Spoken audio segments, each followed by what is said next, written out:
Are bees solving murders? We're answering that question today.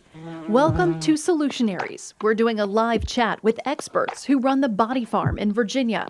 It's on the campus of George Mason University in Manassas. The Body Farm is the nickname of the Forensic Science Research and Training Lab.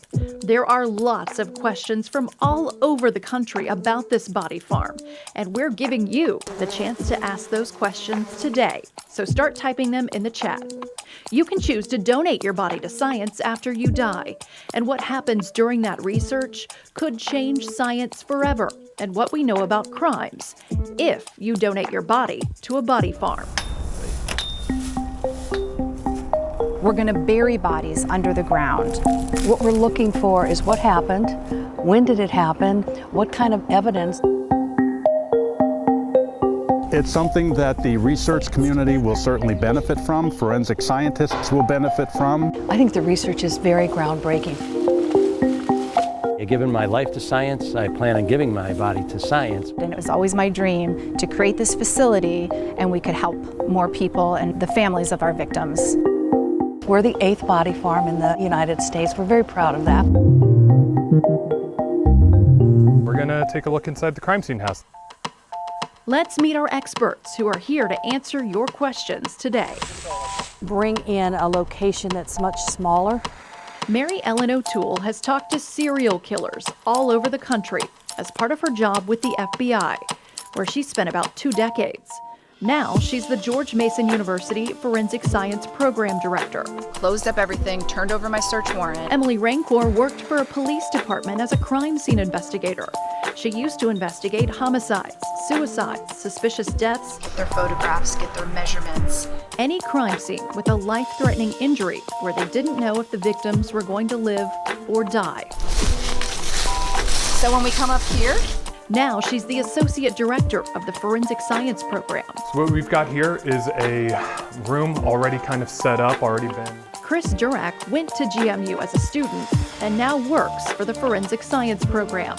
One of his projects, managing the Evidence House, where students get hands-on practice, investigating a crime scene in bedrooms, living rooms, and more. Welcome and thanks so much for joining us. I'm Jenna Zibton. We want to jump right in. So Mary Ellen, we're going to start with you first. Talk to me about the body farm. How did this come to be in Virginia? Well, it was a dream come true for Emily Rancourt, who's here with us today. When I first started, I asked Emily, along with the other professors, who were all people that worked in the field before coming to George Mason, I said, what do you want? What do you think would be really something to set us apart? And Emily said, I want a body farm. And so we worked together. It was not easy. It took a lot of convincing for people to understand what the research would be, because sometimes people's brains stop at the point where you say body farm. They're like, what? As we explained it and explained how useful the research would be, and how we could collaborate and how it would make a difference in investigations, I think people were really convinced, yes, we've got to have it, and it's got to be at George Mason. So it's Emily Rancourt's dream come true. So then, Emily, talk about this big dream of yours. What kinds of things can we learn from this body farm? So there are so many things that we can learn from this body farm. Some of the research that we are looking to is that we want to find out how to locate missing people. So when bodies are buried underground, we call those clandestine graves. And as a crime scene investigator, we really struggled when you're out in this huge forest. How do you locate a body? And so there are so many different ways of locating bodies, but the research needs to move forward. So it's still one of those, I know Mary Ellen has worked a lot of outdoor serial killer cases where how do we find where these victims are buried? And so trying to figure out where these clandestine graves are located. And then for me personally, one of the things I struggled with in working through crime scenes was in order to know how people decompose in this region. So there are 8 body farms right now in the world, but only one on the Eastern Seaboard, and that is ours at George Mason University. And we plan to put these bodies out onto the farm in different ways. Maybe somebody's wrapped up in a carpet. Maybe somebody will be put into the trunk of a vehicle or buried underground or left on the surface near a tree. And we want to document and know in this region, with the type of rainfall, snow, any of the other elements that are out here. August, I know a couple weeks ago we were out at the body farm. It was, I think, a heat index of 110 degrees. We want to see how these bodies decompose, because one of the questions that I struggled to answer for families was, how long was my loved one out there? At what point were they murdered? And in order to find that postmortem interval, we don't have that data set here in Northern Virginia or on the Eastern Seaboard. And these are the types of answers that we are hoping to bring to law enforcement in order to help solve these different cases. So it sounds like there are still a lot of questions that science can't answer, even though we've made so many strides in science and forensic science. Yes, absolutely. Okay, we want to get to this big talker, bees. It seems like everyone has so many questions about bees, so we're going to get to those today. I think this is the most fascinating part. Many people we've heard from across the country think so too. So we have a lot of questions to get to from people, but first, Mary Ellen, walk us through how bees are able to help investigators find a body. So I like to refer to the bees as our tiny crime partners with wings. And here's why I say that. There has been research already done on bees and pesticides. And so we're making that application now to the body farm. And in essence, what we're doing is we'll be looking at the volatiles in their organic compounds that are left in the honey. So in order to do that, we have planted flowers throughout the body farm that we know will attract the bees. And the bees who are already out there, we've already got 3 boxes of bees. The bees will come to the flowers, and ultimately they will be attracted to the human remains that are out there. And not to make anybody cringe, this has been going on for thousands of years. Bees just fly around in our ecosystem, and they will land on decomposing deer or another kind of an animal or a body out in the woods someplace. So that happens naturally. What we're trying to do is to capture the scent that is uniquely human in decomposition and identify that through the volatiles that it sets off when it lands in their honey or in their beehive. Okay, so now, I think the big question is, what does the honeybee actually take back to their hives? I think people are a little freaked out by this thought. So what tests positive in the honey? Well, it's a couple of things, but one of the things the material that they might take back to the hive is one thing that we will be looking for, but they'll also be taking back the scent of the decomp as well. So that's what our research is going to do, to see if we can determine what the scent is and what the material that they will take back from the decomp. And that is the basis for what we're looking at. But here's the important thing, because people may say, well, who cares? Well, here's the issue. When you're working on a crime scene and you're going out and you're looking for, it may be a person that's alive, or it could be a person that's been murdered.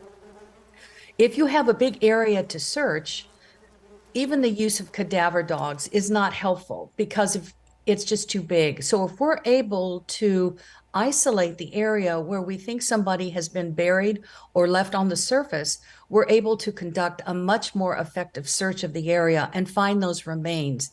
And if we can contact beekeepers in the area and extract samples of their honey before we go in and do the search, we can go maybe from a 10-acre lot to looking at maybe 4 or 5 acres to find those human remains, just based on this research that we hope to do.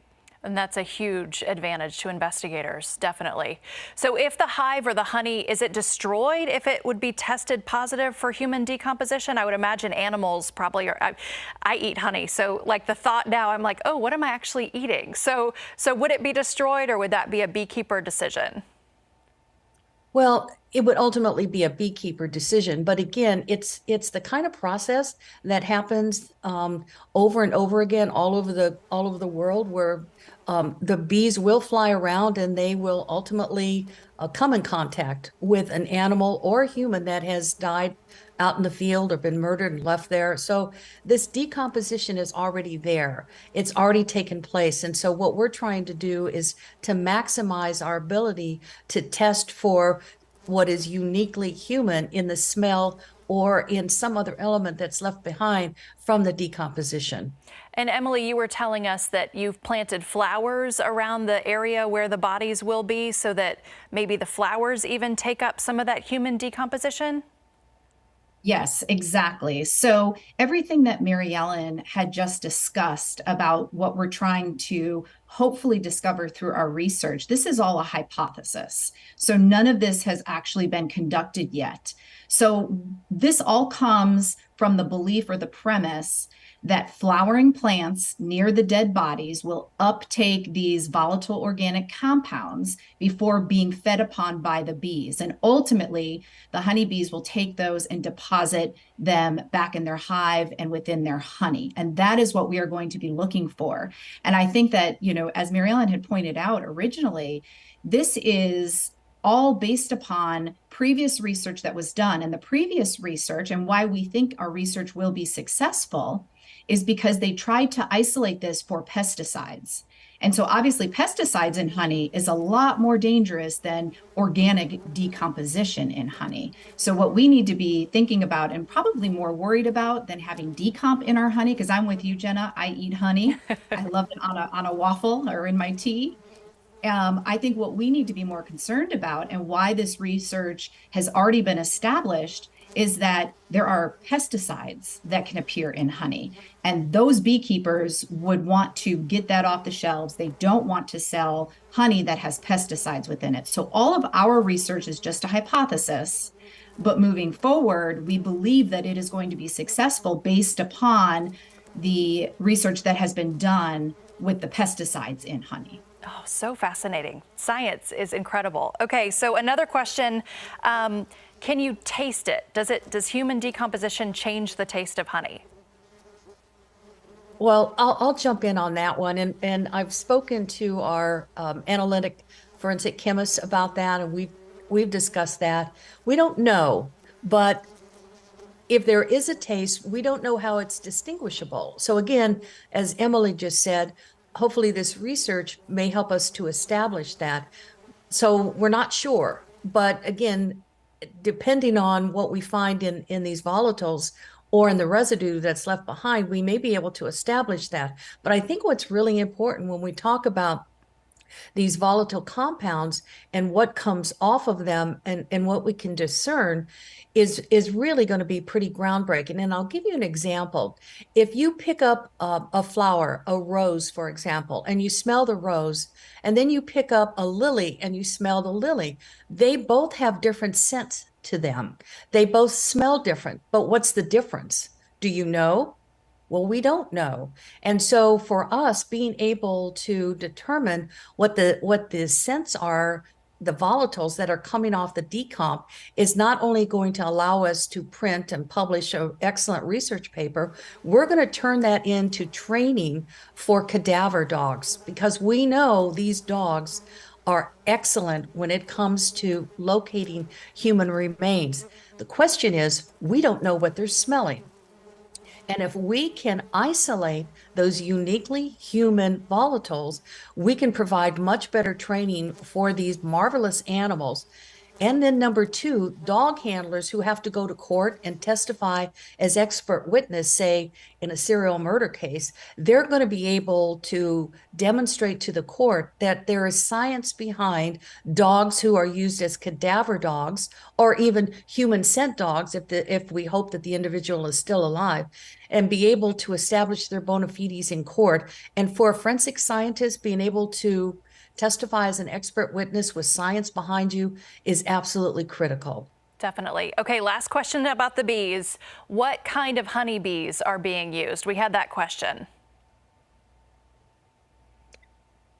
Emily, if you want me to weigh in on that, these are honeybees that are specific to Virginia. I don't have the exact type of honeybee, but they're ones that we have used before at George Mason for different purposes. So they're ones that we know that will thrive in this area, that will thrive in this climate, and that will actually respond very well to the flowers that we have planted out there.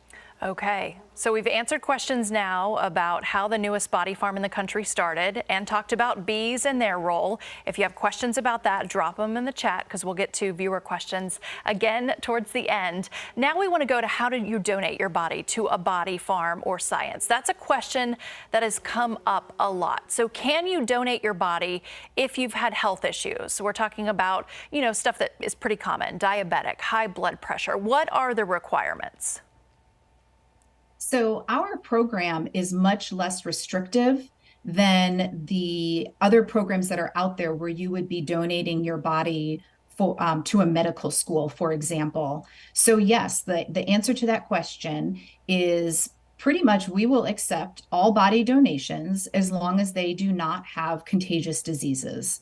So we are working with the Virginia Anatomical Program, and what they will do is they will vet all of the bodies that are going to be coming to George Mason University.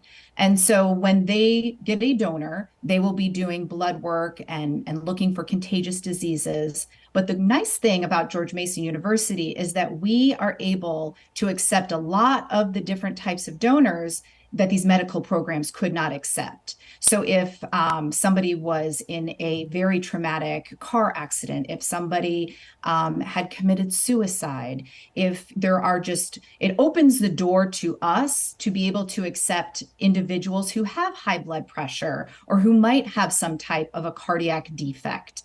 And so our program is a lot less restrictive, and that is also part of our partnership with the VSAP, because when they learn about individuals that may not qualify for a medical school but still want to donate their body to science, they can refer them to us, and we are more than happy to share about our program and about the type of research that their body would be able to benefit in terms of their donation. Okay, that's great. We've also had several questions about the process of donating your body. How does this start? Well, to begin with, the individual would need to contact the Virginia Anatomical Board and start the process with them. And then I'll use the word screen, they'll screen the individual, they'll talk to the individual to make sure that they would qualify. And as Emily said, the one thing upon death that they do on our behalf is to make sure that the person does not have some type of communicable disease. And then there's legal paperwork to complete, which indicates that, yes, upon my death, I would like to have my body donated to science, but specifically donated to the George Mason Body Farm. And we're also requesting that the legal next of kin for the person making the donation also agrees that they understand that this is what will happen to their loved one. And then upon death, the Virginia Anatomical Board will receive the donor in their offices in Richmond, and then arrangements are made for the body to be delivered up to us in Manassas, Virginia. And at that point, we have a protocol that we'll use to move the donor from the hearse where they will be removed into the body farm. And then we will prep them for the experiment that we're working on at the time. Okay, and somebody else wanted to know, can you donate your organs first and then donate your body? So you're able to help somebody hopefully continue living as well as helping forensic science. Yeah, the answer to that is absolutely yes. I actually have 2 children who have received what we refer to as their heroes' hearts through organ donation. So that is very close to my own heart. But I have to say that donating your organs first, and then once again, where that might be more restrictive of not being able to go to a medical school, because at the medical schools, they're going to be doing dissections of hearts and lungs and kidneys and livers. We are able to still accept those donations. And it really will depend in that moment what type of research we have underway. So if that will not affect any of the research that we are looking at that moment in time when that person is looking to donate, then the answer to that is yes, we absolutely can accept donations of people who have already donated their organs. Okay, that's fantastic. So a lot of people want to know what happens to the donor body when you're through with it, when the experiment's done. When we are done with the donor bodies, then we will be keeping those, and they will become skeletal remains. And so once those the bodies have completely skeletonized, we will be using those for future research on those remains. And we will also be using those within our courses at George Mason. So we have forensic anthropology course for undergraduates, and we also have one for our graduate students. And for the students to actually be able to have a collection and be able to use real bones rather than plastic bones that most programs are accustomed to using and purchasing, we can use real human bones to teach our students and to teach these future crime fighters that will be going out into the workforce once they graduate from George Mason. Sorry to interrupt you, Mary Ellen, if you want to jump in with anything else. Perfect. You gave perfect response there, Emily. Thank you. Do you work with cadaver dogs to help train them? Some people had said that they would be more willing to donate their body if you were helping cadaver dogs. I'll jump in on that because being an animal lover, I have been interested in cadaver dogs for many years, and going out on cases and going out on, for example, serial murder cases, crime scenes. I've seen how effective these animals are and how they can pick up scents, and we're not sure why. We don't know what's going on in their nose. We just know it is working far more effectively than a human nose. So the answer is yes, we will be working with cadaver dogs. We're working with the FBI and other agencies within Northern Virginia. They will be using the body farm for both training and research. So that means that if they have a research issue they want us to initiate as part of the body farm, we will do that, but we will bring the dogs in so that they can train on the body farm. We think that's very important. And going back to the bee research, once that bee research is concluded, we're going to have hopefully a much better idea of what it is, what are the uniquely human scent that comes, that emanates from decomposition. And we will be able to put that information back into training and use it for the cadaver dogs to give us the science that allows them not only to find the person that has died out in the woods, but also allow the dog handler, again, to go to court and testify and get that testimony into court and be able to provide information about the case that we really can't provide right now because the science really doesn't exist. So cadaver dogs are a big part of what we're going to be doing. Okay, if you want to donate your body but you die out of state, what happens then? Is it taken to the nearest body farm if you're in Texas or somewhere where they have another body farm? Emily, do you want to go with that one? I know we talked about it. Yes. So that's an excellent question. What happens if you originally are planning to give your body to George Mason and either you move out of the state or you happen to be on vacation and end up passing away at that point? So what would need to happen is the family would have to arrange, just like they would in any other circumstance, to get the individual back into Virginia. Once they are back in Virginia, everything with the Virginia Anatomical Board can continue on, where they are screened for the contagious diseases, and then they can be donated to George Mason University. So when we talk to our donors, we have a very specific informed consent that is saying that this donor wants to specifically donate their body to George Mason University, to our research facility, to our body farm. So only those bodies in which we have that informed consent will be donated to George Mason. And that way you can also ensure that your body is not going to be going to a medical school, for example, or something else would be done with it. I know there's, I was talking to someone the other day and they were all worried about these body brokers and where's my body going to go? Are they going to sell it to somebody else?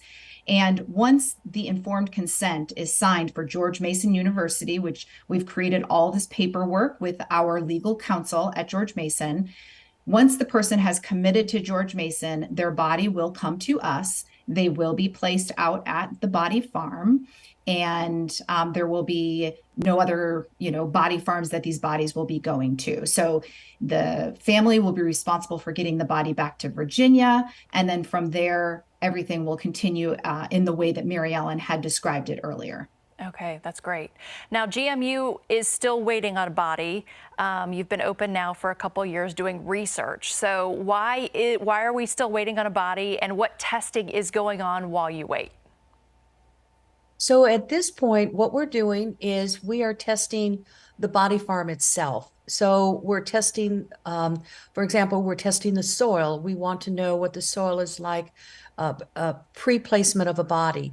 We want to know what the animal predation is like pre-placement of a human donor. That's really important because you want to capture the before and after. We know that decomposition will affect the environment, will affect the ground, and it will affect what animals come in. And that's important to understand that, as graphic as that may seem, because when you go to a homicide scene, you have to differentiate between what an animal has done to a human body versus what the offender has done to a human body. So that's what we've done so far. Now we've also established what our first experiment will be. We've set up our protocols to receive the donor. We're working very closely with the Virginia Anatomical Board.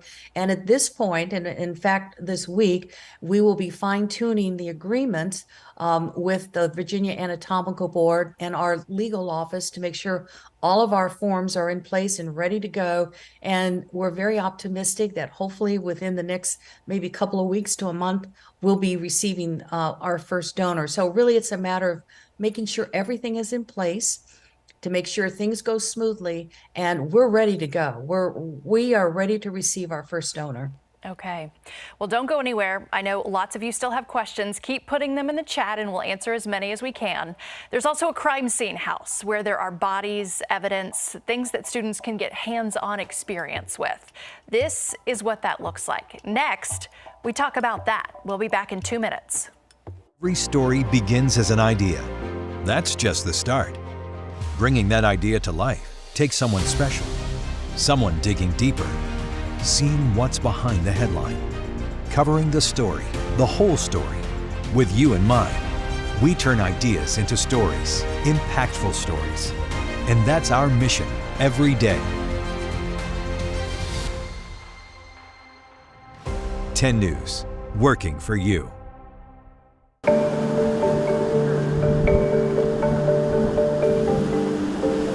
What's going on, everyone? I'm certified meteorologist Jonathan Kegas, and I hope that you are ready for updates on storm tracking, hurricanes, and all kinds of weather-related content coming to you on our YouTube channel, Just Weather. All you have to do is scan that QR code on the screen to like, share, and subscribe to all of our weather-related updates, stories, and video content.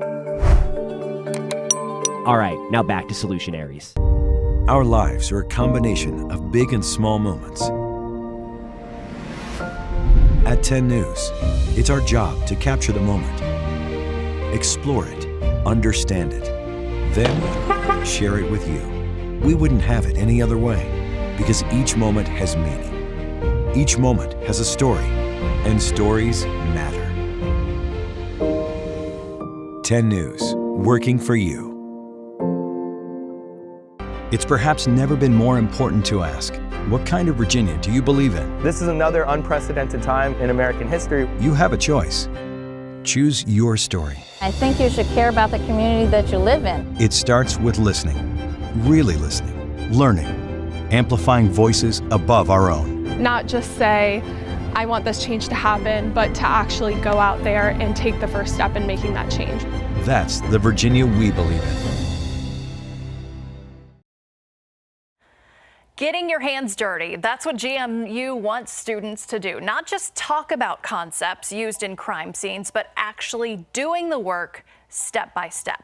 That's what happens at a house that Chris oversees. So Chris, we want to finally talk to you. We've let Mary Ellen and Emily talk about their work. Talk to us about the evidence house, because you manage that. What happens there?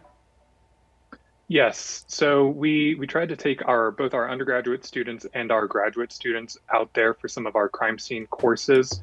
So going beyond just the classroom, being able to put hands on these types of evidence, these types of practices.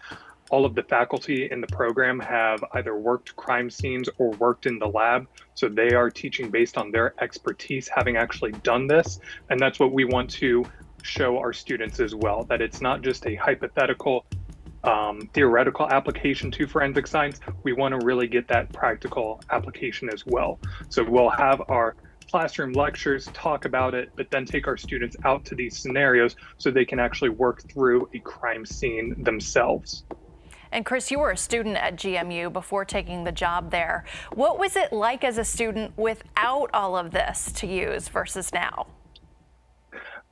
It was very interesting to see the difference between then and now. So when I was a student, my second year was when they added the undergraduate program. So I was taking all lecture-based classes for the forensic science courses. So it wasn't until after I graduated that we started adding the crime scene house, some more of our labs for DNA as well as chemistry. And it really just changes the attitude and the impact of the classes that I was in classrooms trying to make up a crime scene, pushing desks together or chairs together and just kind of making up a scenario. And it's just a completely different lesson when you're able to actually take students to a living room or a bedroom and say, you're actually working through a bedroom and these are the props that you're actually using. So getting away from just a hypothetical, if you're making something up, you're making everything up, and just making it that much more realistic from beginning to end of the operations. And what are the students saying when they're going through this? It is always what the students are asking about. How quickly can we get over to the house?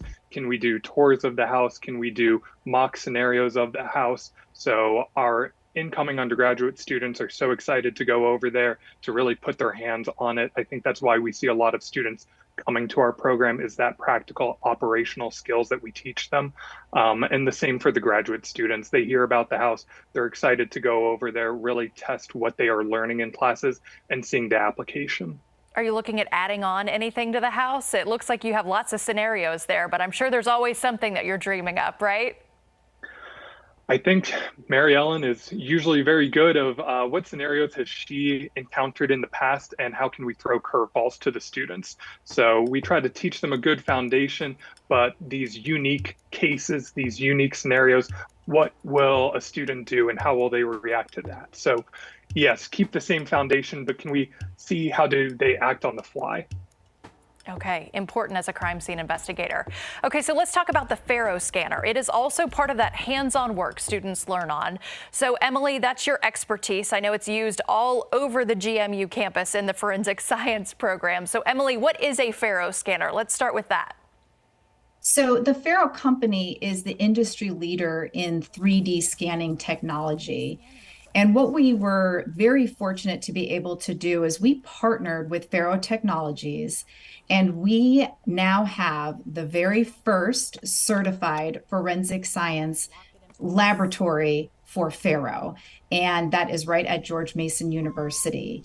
And then we went and we took it a step further because we didn't just want to have this certified Faro laboratory. We then went, myself and one of my colleagues, we went to be trained as instructors to instruct our students on how to use the Faro. So George Mason purchased these Faro scanners, and we then went to this training. We became instructors. And this course will allow students to become certified users of the Faro-focused laser scanning equipment and software. So top law enforcement agencies and government agencies all over the world use this equipment to assist in criminal investigations.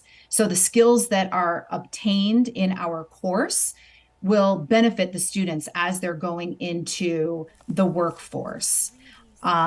When you take the Faro scanner into a crime scene, It allows the students and also law enforcement to quickly and accurately capture millions of little data points of a crime scene within minutes. So this technology replaces the need for hand measurements, which when I was working out at scenes could take several hours, even up to several days. And then we learned that you could have missing details, and they were less accurate than what the Faro is able to capture. So one of the interesting things about Faro is that the measurements that are obtained, they are within 2 millimeters, which is so minute. So the Faro scanner does not make mistakes when it captures all these data points and creates this 360-degree image of the crime scene. And then we're able to walk the jury, the prosecutor, the defense through our crime scene when we are in court. So really cool technology. Definitely. So what are the benefits of having this at the Body Farm? Obviously, you get to train students, you get to show them what's being used in the field, but how are you going to use it on the Body Farm specifically? So when you are out in the woods, everything really looks the same. And so what this will allow us to do is we will be able to do this 360-degree scan of the body farm, of where these bodies are placed. And we will actually be able to create what we call fly-throughs. We can walk people into the body farm. So think of virtual reality, where we will be able to walk individuals into the body farm. We can point out specific areas. For example, what does it look like when a body is buried underground? Well, one of the things that we look for is that the ground will become depressed. So everything kind of caves into that grave site over time. These are things that we can actually show and we can use in class. Because the body farm is a living research laboratory, we don't open this up to the public. And as a matter of fact, in the inner acre, we have to be very careful as to who even has access to the inner acre where the human donors will be located. But what the Faro scanner will allow us to do is we can capture all of this data, and then we are able to show people and show our students in the classes what is going on out there. And it will be a great visual representation, even though we have to respect our donors and we have to respect the researchers and the research that's being done out in that inner acre. And so this is a great way that we can accomplish that by using the Faro scanner. That's fantastic. Well, we're not done talking about the Body Farm yet. We'll be answering more of your questions next. Some of those questions include what kind of reaction GMU has gotten from these stories. You don't want to miss that. Some of the amazing conversations that have been happening, how bodies will be tracked, public tours of the site. We're going to get to all those questions coming up, so keep putting your questions in the chat. The 10 News app, your #1 online source for local news, custom content, comment instantly. Share your pics and stream us anytime, anywhere. The 10 News app, powered by the region's #1 online newsroom. 10 News, working for you.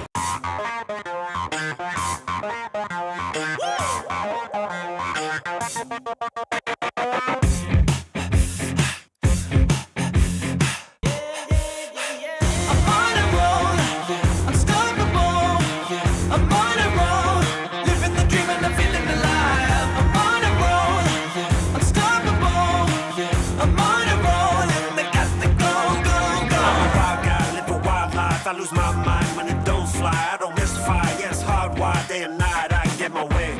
I'm a wild guy, live a wild life. I lose my mind when it don't fly. I don't miss fire. Yes, hardwired, and I always up the stakes. 'Cause yeah.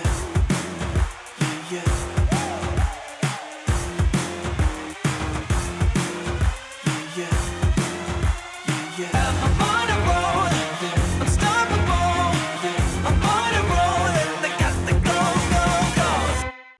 10 News, sharing your stories, getting you answers. And now, because of you, 10 News, winner of the Regional Edward R. Murrow Award for Excellence. 10 News, working for you.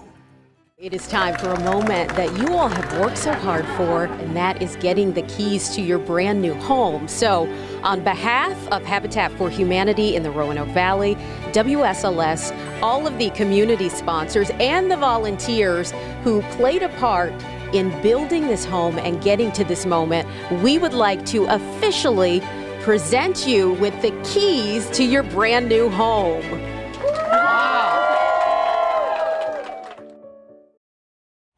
Welcome back. We'll get to more of your questions in just a couple of minutes, but first we want to talk about GPR. That's short for ground penetrating radar. If you look at it, it looks just like a lawnmower, but the purpose is to find things underground. So Chris, tell us more about what this fancy lawnmower is used for. Yes, so this is going to be another tool for us trying to help locate either clandestine graves or potentially human remains underground.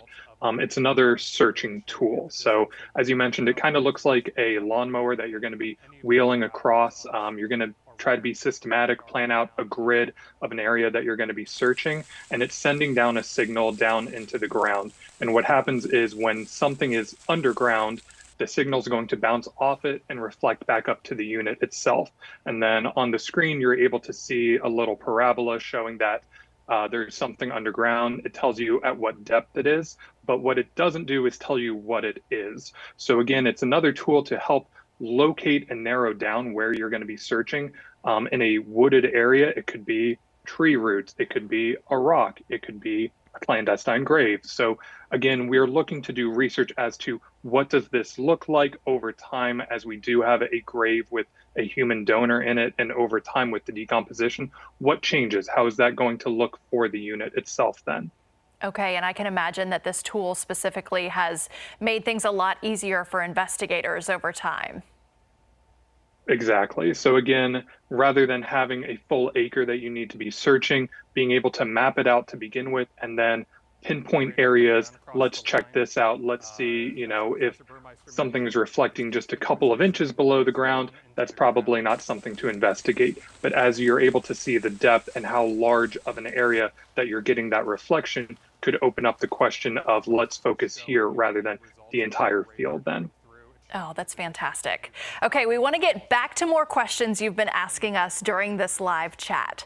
So one question that we had was how many people that work at the body farm are actually going to donate their body? That's an interesting one that actually came up when I was visiting. So what do GMU staff and students say about this? Well, that's an interesting question, and I'll be honest, I had to read it a couple of times to make sure that I understood it. So I don't know.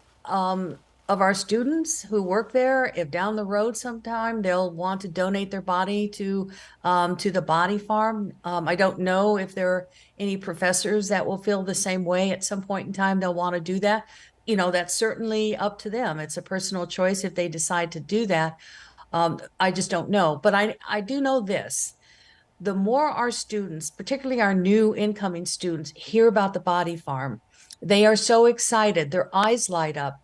They are can't wait to come out there. So I think what we've done, and I'm really intrigued by this, we have sparked a curiosity and a passion in our students, our current students and our new students to learn more about it and to want to become a part of it. They want to be out there. They want their classes out there. They want to be involved in research. So even if they never decide that this is for them to donate their body to the body farm, they are passionate about the work that's going to be done and is being done out there.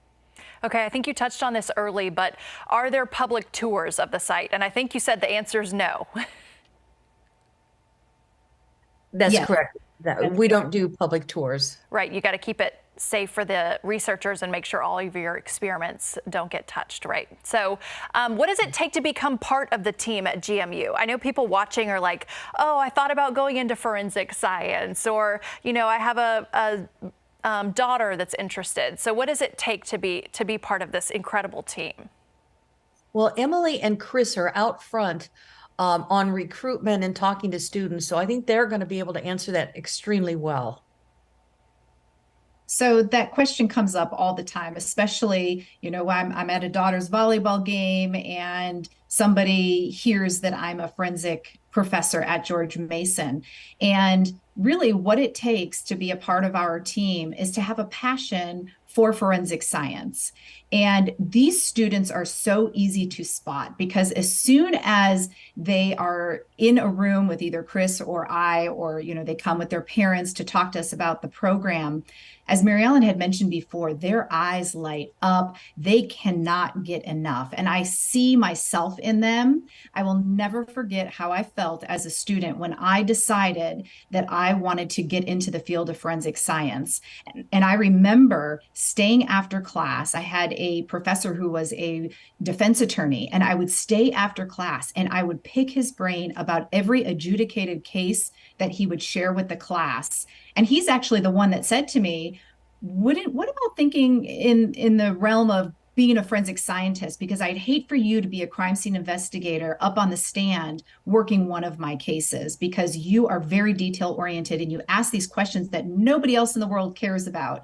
And so we see a lot of characteristics of these students when they come and talk to us. And like I said, I see myself in them when I was younger. And we are just looking for passionate students who want to make a difference in the world and help in fighting crime. Chris, what have you heard from people that are interested in this, and what kind of people are you looking for on your team? Just repeating everything that Emily had said, the students that are excited, the students that want to go out and get beyond the textbook, to talk to the faculty that have done this and really pick their brain about it, so that we know, okay, if we are opening up some research and we have students that we'd like to use to help track information or go out to the facility for the research, we know that, first of all, they're good students, they're passionate students, and that they're actually really invested in this, that they're not just looking solely for the grade in a class, but they're looking for the experience because they want to turn this into a lifestyle, what they want to turn their career into. That's incredible. Okay, so I know when we've run these stories, we've done a series of stories with the George Mason Body Farm and all the experts you have out there. We've gotten lots of reaction, but George Mason has gotten tons of reaction too. So what kind of reaction have you all gotten? They've been seen all over the country. And from talking with you, you've had huge reaction already. I'll go first. We have seen reaction, which is very positive. It has been extremely rewarding. It's positive. It's really exciting to see people interested in our program, and we love that. So Chris has seen an uptick in students that are really interested in coming to our program, both on the graduate and the undergraduate level. So we're excited about that. We've certainly seen an uptick in the number of people that are interested in donating their bodies, and that's extremely important to us. So just this interest in people knowing more about our program and getting more involved in it, I think has been extremely rewarding. And I think it's really important that a program like Mason, and I'm very proud of the faculty, they are incredible. These are people with years of experience who worked out in the field, and now they've come to George Mason to train the new generation of forensic scientists.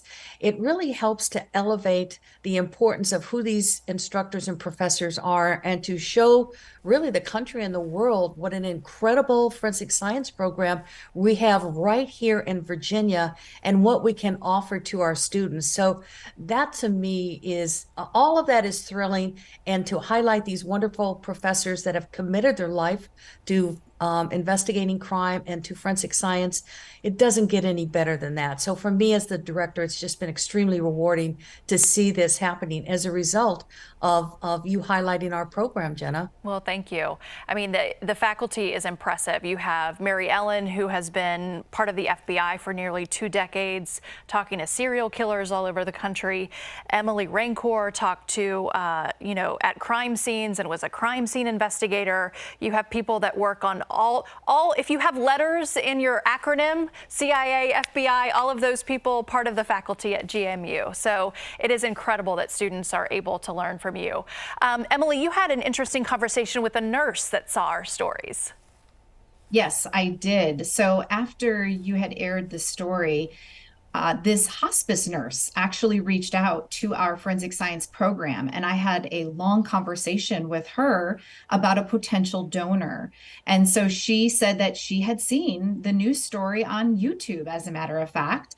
And when she had a woman who was leaving the hospital, entering into hospice, the woman had said that she would like to donate her body to science. And this hospice nurse had said, you know, something really interesting. I just saw about this George Mason University body farm. And what do you think about that? And the woman herself and her son were on board, very, very interested. Ultimately, her two daughters weren't crazy about the idea. And one of the things that we are very we just want to make sure that everybody is on board. And so Mary Ellen had mentioned earlier that we require a next of kin to sign off that they are aware of the wishes of this donor.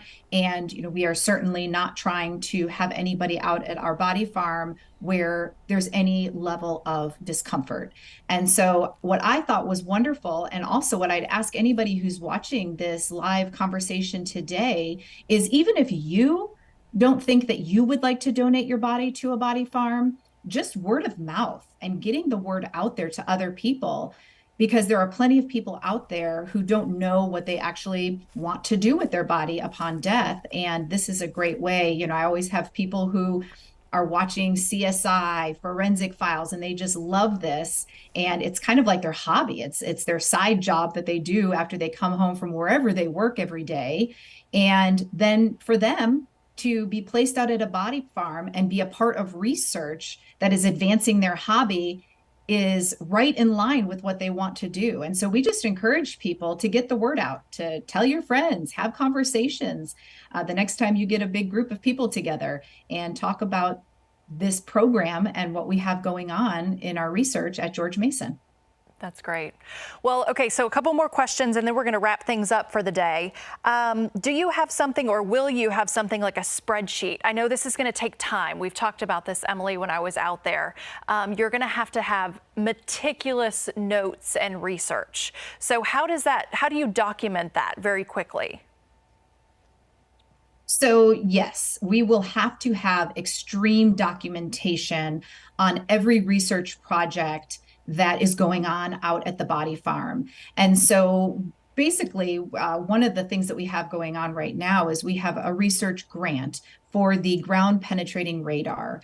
And so when the faculty put in for these research grants, and when they are awarded these research grants, that faculty member is now responsible for cataloging and keeping those meticulous notes like you had mentioned. And then all of that is going to be written up and published and put out there for the other forensic scientists around the world, so that they have access to all of the data that we will be collecting during our different research projects that we have going on.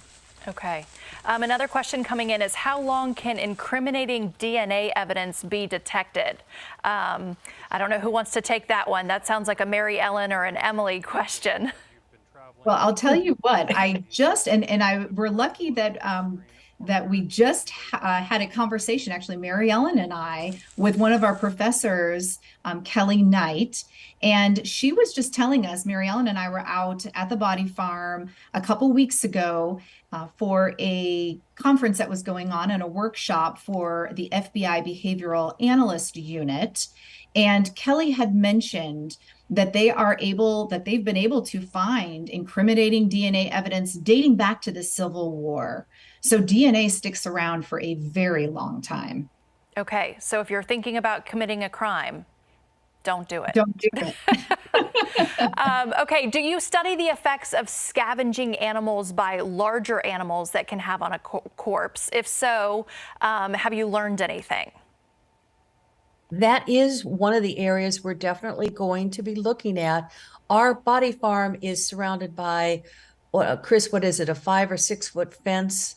So the animals that will be coming into the body farm have to get over or around or under the fence. So, but we don't want to deter that, because if we did, we would be creating an artificial environment. So we will be putting up cameras so that we can monitor and watch the predation, animal predation out there.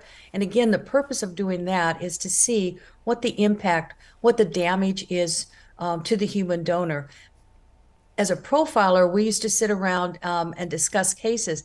Sometimes it was difficult to discern between, was that damage to the victim done by an animal or was it done by a predator? And other body farms have done similar research, and the findings have been pretty amazing. So we're going to do the same thing and document it based on animal predation in Virginia and the Atlantic seaboard, because it's different than what you see in Texas or Florida or Colorado.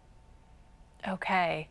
Well, this is all so fascinating. I could sit down and talk with you for hours about this, but we don't have the time. We want to thank you so much for watching. If you are interested in helping advance forensic science, there are several ways you can help. You can donate your body or donate money, because all of this research takes people, time, and money. You can get in contact with George Mason University if you're interested. That email address is up right now. You can email them directly. They'll get to your questions as soon as they can. Thanks again to our experts from GMU for their time too.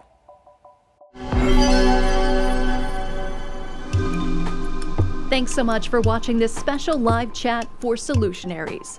Solutionaries is simple. The people in our community that focus on making a positive impact. Those people, the creative thinkers and difference makers, those people are Solutionaries. If you'd like to see more of what we're talking about, check out the outstanding efforts we've highlighted already.